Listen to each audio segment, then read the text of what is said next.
சூரியனை விட வேகமானது சொல். அந்த சொல்லை போட்டான் திகைத்தனை போலும் செய்கை.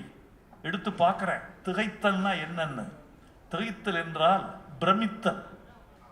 இன்னொரு சொல் மயங்குதல். இந்த வார்த்தை தான் அழகு. மயங்குதல். மதிமயங்கி விட்டான். சீதையை பிரிந்த ராமன் செய்வதறியாமல் புத்தி சுவாதீனம் இழந்து விட்டான். புத்தி சுவாதீனம் இழந்தவன் செய்கிற குற்றம் குற்றமாகாது என்பது இந்திய தண்டனை சட்டம்.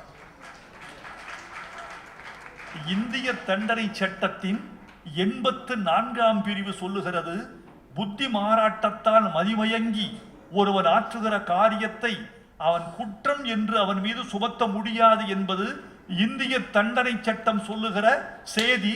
84ஆம் பிரிவு. இது கம்பனுக்கு தெரியுமோ தெரியாதோ, சட்டம் தெரியாது, அவனுக்கு சமூகம் தெரியும், உளவியல் தெரியும். இந்த மன்னித்தலில் ராமன் என்ற ஒரு குற்றவாளி முற்றிலும் விடுவிக்கப்படுகிறான். ராமனை மன்னித்து ராமனை மனிதனாக்குகிறான். ராமன் அந்த இடத்தில் மனிதனாகிறான்.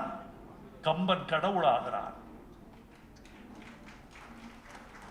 பாத்திரம் மனிதனாகும், படைத்தவன் கடவுளாவான். இதுதான் பாத்திரத்திற்கும் கவிஞனுக்கும் உள்ள வேறுபாடு.